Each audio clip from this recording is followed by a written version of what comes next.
She was at New Japan All-Star Junior Festival and Impact and New Japan's Multiverse United 2 this past weekend in Philadelphia. The one, the only, my run sheet pal, Ella J, is here. Hi, Ella J. It's too early to be talking about eating ass when me and Joel are still like half asleep, Jeremy. Never too early. I've been up since 6 o'clock. I'm on coffee. I drink 2 times caffeine coffee as it is. No, it's never too early to discuss the important things of life. I mean, there could be worse things, I suppose. How are you, Ella? How was your weekend in Philadelphia? It's been great, but I'm also tired because we were out singing karaoke last night, so it's been fun. Karaoke? What was this is the real scoops here. Yeah. What was your karaoke songs? I sang "If I Ain't Got You" by Alicia Keys, and then I was also out with a couple of our other friends, and we got the whole bar to sing "Metalingus" by Alter Bridge. It was awesome. That sounds like a good time. I mean, terrible song, but sounds like a good time. No, great song. I will not take that disrespect here, Jeremy. What did Kate sing? Kate was not there. I was there with Alex. I was our Kate, my Kate. She says hi, by the way. We were making fun of you yesterday. What? Fair. I know. I was there with Alex, Queen of the Ring. Samira was also there, and a couple of other people. Wait, what did Samira sing? Oh, there we go. What were the other songs? She sang something by ABBA. I don't remember. It's a blackout. And then Alex sang one of Tiffany's songs. Oh my gosh, I'm literally blanking right now. Wait, Tiffany has like one song? Yeah, then it's that one. Now I got to look it up because I know that I think we're alone now. I think we're alone right now. Yeah, that's the one. Yeah. There doesn't seem to be anyone around. Anyway, that sounds like a fun time. Yeah. Next time I'm with y'all, I'm gonna go not sing karaoke, but I'll video it all and just. That's fine. You can just sit there and drink and dance. That's fine. That's fine. We'll do that. So it sounds like you had a good weekend in Philly. Are you still there? Yes, I'm here till tomorrow. My goodness, tomorrow? What the hell's going on today? Get to chill out. It's not often I get to go on a wrestling trip and actually have a day to chill out. So. My goodness, lucky you. And I don't know. What's that like? Let's talk. I know, right? Let's talk about it. So you're in Philly. You were at the New Japan shows and the Impact show last night with New Japan. So I was actually only at Multiverse. I was not at New Japan on Saturday. Wow, we're done. I did tell Jeremy that ahead of time. So. And Jeremy didn't tell me. He literally just said Ella J at 10:15 on Monday. I know Mike Bailey won the whole thing. So. My God. I mean, as he should. Yeah. But all right, fine. We're gonna move to Multiverse. Go ahead, Jeremy, since you know everything. What stood out to you at Multiverse? Very hard hitting questions here. What's the hard hitting questions? What stood out to you at Multiverse? Oh, what was stood out? Thing? Obviously, like Julia there was. Oh my gosh, that women's match. It was a weird placement on the card. Like third was a little weird. But that was so amazing. Julia was so over with the crowd. The little girl. I don't know if you guys saw it during her entrance. We started a battling Virtuosa and Julia chants. We started women's wrestling chants. That match was. Honestly, so good. And then I saw videos going around that there was a 4 Horsewomen tribute, which I didn't even notice, but that was a fun spot. Giselle and Deanna's Spanish Fly was good. It was cool because I don't really get to see New Japan. I'm not really one who will really go out of my way to watch New Japan, so it's kind of cool to be immersed into something that I don't watch a lot. And it was kind of not eye-opening, but like definitely really exciting to see. I saw that Giselle got herself real beat up in that match too. Yeah, I was talking to her after the show. She got her busted lip. She had her boob got messed up. Her arm got messed up. Yeah, that was a real battle. That was really cool. Momo Kogo was really over too with the crowd. It was such a fun match, that one for sure. I think that was what everybody was kind of looking forward to on the show the most, maybe outside of Alex Shelley, Hiroshi Tanahashi, since that was the main event. But regardless, like Julia coming to America and having her first match here, and I mean, you could just see it from the entrance alone, like the star presence she has. And then I thought that was the best match on the show, honestly. And the Horsewomen tribute that Ella was talking about, I didn't know it either, but of course, you know, wrestling fans are gonna gif everything and remember everything. It was the spear spot where Giselle hit the spear, was aiming for Deanna. Deanna moved, hit the spear on Julia, and then they did kind of a wheelbarrow. I forget the name of the move. Basically, the code breaker, wheelbarrow code breaker on Moma. Deanna hit the code breaker on her. So, but the 4 Horsemen women did that in their NXT 4-way. Yeah, I saw that clip this morning. I didn't even put 2 and 2 together. I just thought there was a lot of cool spots in that match. Then obviously Julia retaining. I hope we get Julia and Deanna one-on-one sometime. I think Deanna definitely excels through the forbidden. I mean, she excels in general, but especially through the forbidden door. That I think that was definitely match of the night for me. Yeah, I'm wondering now because Julia's got some. She's got some time to kill here in the U.S. And Deanna has a big match on Sunday next week. So we'll see what comes out of that, and if Julia makes another Impact appearance, or if one of them go over to a New Japan show, because it's October for Las Vegas, isn't it, Jeremy? The Strong shows for what? For New Japan Strong, they're coming to Vegas. Is that October? Sure. I don't know the New Japan schedule that well, Joel. Well, you should. You write the news. You are literally the news writer. I mean, I can't remember what New Japan announces, but sure, we'll pretend it's October. I'll look it up. Well, either way, it'd be nice to see Julia back there and do that. What else stood out on this card? I mean, you saw Shelley and Tanahashi. How was that experience? Because Tana still trying to go at his age. Again, I'm not one who watches New Japan a lot, so it was cool that they did like New Japan rules. They said like 60-minute time limit. I thought it was gonna go a while. I know it went just under 20. So I mean, okay, so that match was good. I don't think it was the best match on the card, but it was definitely still exciting to see like Tanahashi wrestling against Alex Shelley, you know? So I think that they brought it, but I don't think it was on the same level as the women's match. Or I would even say Leo and Trey's match and then Speedball and Takahashi, I think was really, it might have been like second best match of the night, like storytelling wise too.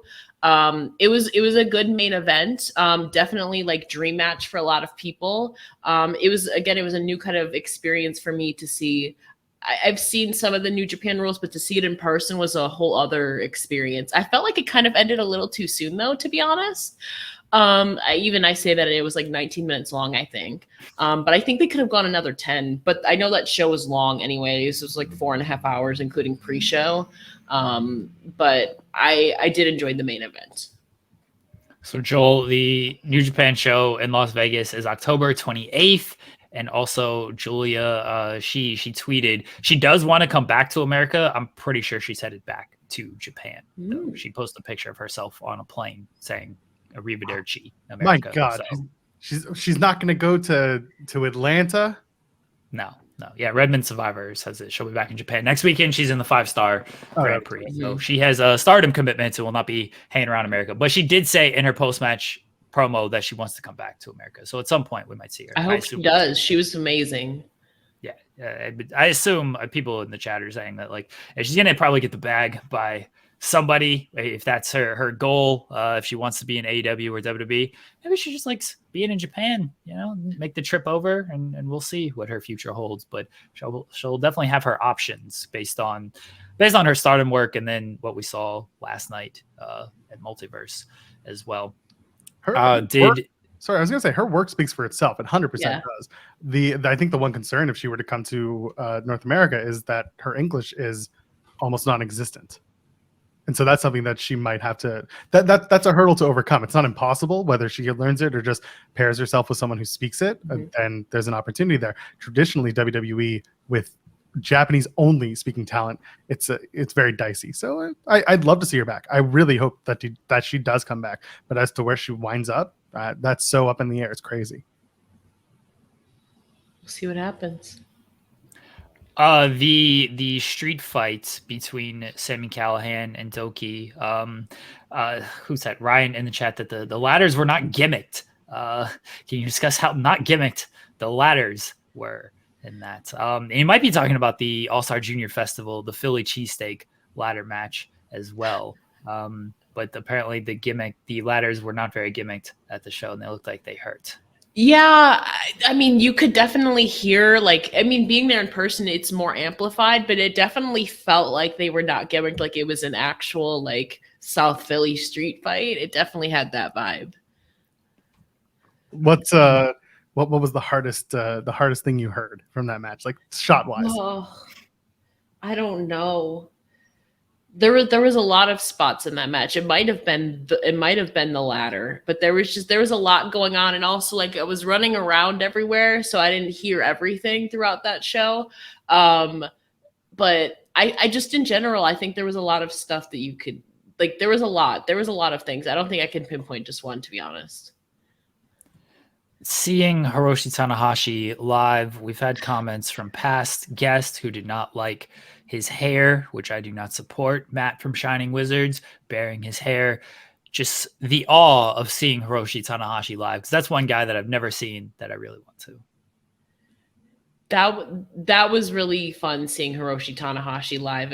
Even again, I'm not the biggest New Japan fan, but I know that name, and I know that there's a legendary resume behind that. And getting to see a different like style of wrestling, it's kind of like mix of high flying and like strong style and like hard hitting too. Again, it was really cool for me to kind of immerse myself firsthand. I haven't really gotten to see many of those, except when they would collaborate with Ring of Honor a couple years ago for like Global Wars and stuff like that. So again, it was a cool kind of really immersive experience for me anyways, especially. Let's shift gears for a second. Josh Alexander, this was his first match back from injury. Yeah. Talk to me about it. How did he look? How did it sound? Were people excited? Josh was super over. Like, I don't know if it came across, but we were chanting walking weapon like almost the whole match, I feel like.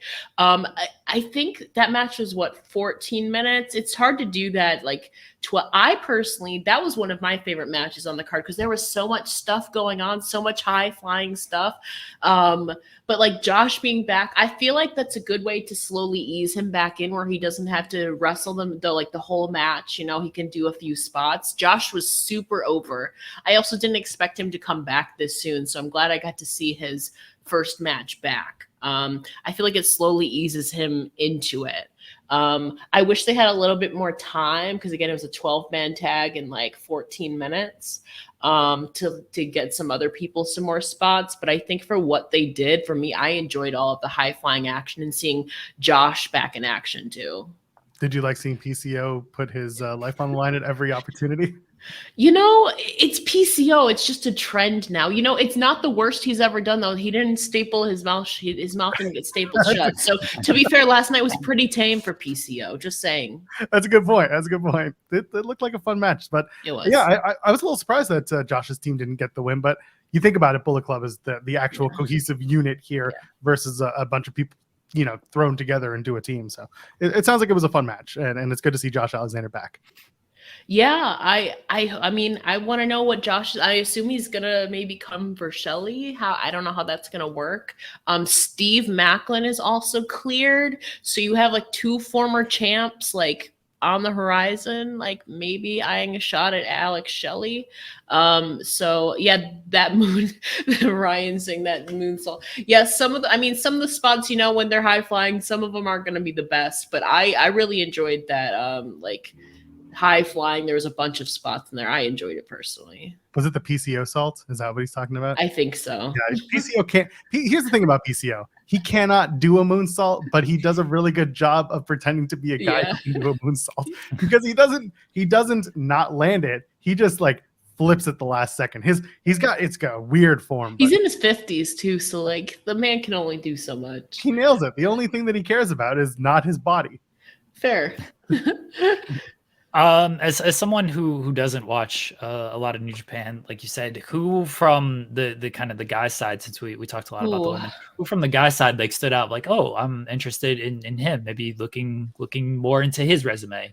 I think Takahashi and Mike Bailey. I know that Mike Bailey won a title shot for the junior heavyweight championship, and then Leo challenged Takahashi after, so that's going to be kind of interesting to see. I think I was maybe just because I enjoyed that match too, but like the dynamic there, they had a good story built into that too, especially considering Mike Bailey just won 24 hours before. I think I became a Takahashi fan. So I think I'm going to check out more of that. And I know that there'll be follow-up, so I have stuff to look forward to with that, I think. Yes, Hiromu is one of those guys where this goes to anybody. If you've not seen past Hiromu matches, he's one of the greatest Super Juniors of all time in New Japan. And yeah, if he ends up, I assume he'll wrestle Bailey at some point. He'll wrestle Leo at some point, maybe a triple threat match. But charisma off the charts. He said he wanted to defend the title in AEW. I think he's a perfect television guy. He's toned down his style a little bit over the years due to injuries. He used to just be an absolute madman, and he's still kind of a madman. But it's been a little bit toned down through neck injuries. But yeah, charisma just off the charts. Yeah, Takahashi, for anybody out there, should go check him out. Yeah, go ahead. No, go ahead. No, I was going to say it's kind of like the same thing that Will Ospreay is going through right now, because he talked about a few months ago. He's 29, turning 30 soon, or 28, turning 29, and how he's kind of planning on toning down his style a little bit because of all the injuries and stuff. And he's not even 30 yet, so it seems to be a little bit of a theme. Smart to kind of tone down your stuff to increase the longevity of your career.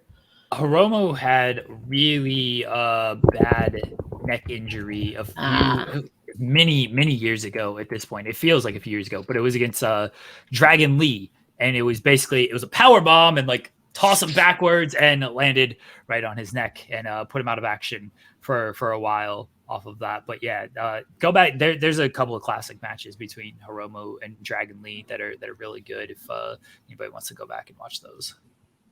Was there anything at the show that like stood out to you as something you didn't expect to see, or that like just kind of took you by surprise being there live versus maybe watching on TV? I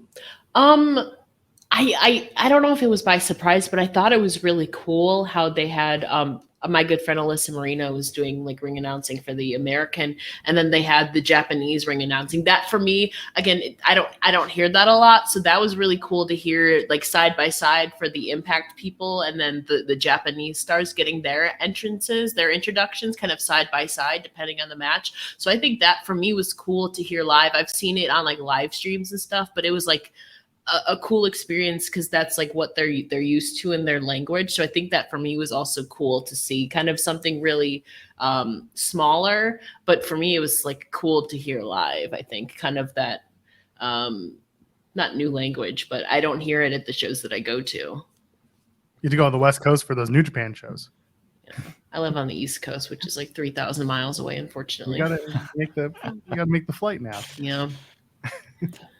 Moving away from Multiverse, let's just talk about Philadelphia. Philadelphia is kind of a hotbed right now. WrestleMania is coming, and they've already broken a bunch of sales and everything. Yeah. Are you planning to go to WrestleMania? Yes, I am. Like so many, we met a couple people at the karaoke place last night, and the wrestling fans too. We were all talking about it, about getting our stuff, and now how a lot of hotels are like already like booked up. So like I've heard you need to like book your stuff now, so which is insane. But I'm super excited to be back. Today's really my day. I get to explore some stuff after this. So I'm going to see what's around here. And it seems like things are a lot closer together compared to what I heard about California, LA. So I know a lot of people have been telling me that like it's going to be a much easier commute in between things. So I'm excited to be back. I'm planning to be there in April. It's an easy 45-minute flight for me. So I don't see why I wouldn't go. Yeah, it sounds like it's going to be a really, really fun time, especially like you said, things are a little bit closer together. Yeah. Hopefully, for anyone who's running events non-WWE related, or even the WWE stuff that's not running at the stadium, it'll be easier to get to versus like a long commute, stuck in traffic, LA, or even outside of LA. It's a different experience for sure. It's like yeah, go ahead. 2300 was really cool. I didn't get to go into the Ben's bathroom to see that, but just being in 2300 and knowing that history was also that was also my first time ever there. So that was another really cool, like, oh my gosh, I'm like here at the 2300 arena. I'm not from around here, but for me that was like kind of a big deal. So that was another kind of cool layer to this trip too. That's where everyone's going to run Mania weekend. Yeah, that's what I'm thinking. 2300 arena is wrestling all day. What do you have planned for today in Philadelphia? And are you going to get a cheesesteak, or have you had a cheesesteak? I have not yet. I'm thinking we might go to the Rocky Steps. I have an interview later on today, so I have to come back and do that. Can you tell us who? The inspiration. So that sounds fun. So that'll be fun. Even when I'm not working, I'm working, but it's fun. Today we're going to hang out. We met some people at the karaoke bar last night that have a restaurant. So we're going to go have happy hour there and then watch Raw tonight there. We don't really have concrete plans though, but I definitely want to go to the Rocky Steps. Giselle Shaw told me I have to go there. So I'm going to go there. Yeah. Everyone took photos there. It's gotta be place. Yeah, so the rest were just kind of up in the air, just going to be kind of spontaneous today. Don't really have concrete plans, to be honest. Well, you have to have a cheesesteak. I will. And then based on your other food reviews, I assume you're not going to like it. But we need a Ella J reviews a Philly cheesesteak on some type of content, whether you just post it on Twitter or you do an actual video. This is the content we need. I haven't had an authentic Philly cheesesteak. I've had one at home, but it wasn't the authentic kind. I did like the one at home, but I haven't had the authentic ones yet. All right, got to get the authentic one. Get all the onions and the peppers and. Oh, I don't do peppers. I don't do spice. Joel can vouch this. I don't do spice. I can't. True. Just remember, it's either Pat's or Gino's, and you can't pick one or the other. You gotta pick one. Okay. You gotta stand by it. What do you prefer? Yeah, I don't know. The one you go to is the one I will not prefer. Of course. I assume Ryan says neither. What's the best if you're in the chat if you've had a cheesesteak in Philadelphia? Because I have not. Or if I have, it was a long time ago and I don't remember. What's the best place? People in the chat. Once upon a time, while the chat's getting this, there was this place in Toronto called I Went to Philly, and their gimmick was authentic Philly cheesesteaks, and it was actually really good. And then they expanded. They opened a second location, and it was never good again. And they've since closed down. But this place, that was the best. That's where you wanted to go. Nowhere in Philadelphia. You wanted to go to I Went to Philly. Louise says go to Subway, which rolls. Get a cheesesteak at Subway. I mean, you can. And Ace Shock says Lorenzo's. So there you go. I don't know what you're around, but have a cheesesteak. Let's see. Give us a review. We need to know this. Honestly, go to Subway and get it. Subway, I might. That would be funny. They're doing fresh meats now. Is it Lorenzo's Pizza or is it it's Lorenzo's or is it Lorenzo and Sons Pizza? Oh no, because there's two different ones. Now you got to take the chances. Ryan says Steve's Witch gets good reviews, so he does Tony Luke's. That's by the stadium. So there you go. Oh, okay. And Bob McGee says, ask your friends, your new friends that you met at the karaoke bar where they go. There are numerous neighborhoods take places. So there you go. Let us know where you go. Okay. Get a cheesesteak and give us the LJ food review. We are going to lunch. We don't know where, so know where we're going yet. So it might be for a Philly cheesesteak. Yeah, you're getting cheesesteaks, and then you're going to talk to the inspiration about it. Yeah. Oh no. Yes, talk to them about Philly cheesesteaks. They've been to Philadelphia. I'm sure they'll have. Not about that though. They'll have plenty of Philly hot takes. Let them sound off. Oh my god. I'm giving you interview fodder. I just talked to Matt Taven yesterday, and he wanted to talk about Toronto. So here we are. There you go. Ella, thank you for joining us. Enjoy your day out in Philadelphia, and let everybody know what you got coming up and where they can find you at. I don't know. I just have a lot of work coming up. Once I get back, I'm just gonna get right back into it. You can follow me. I refuse to say X or refer to it as that. You can follow me on Twitter at It's Ella J. The link in my bio has all my podcasts and projects and writing and all that fun stuff. I'm gonna enjoy Philly in the meantime, besides that one interview that I have later. But thank you guys for having me. Thank you, Ella. Enjoy the rest of your day. Take care.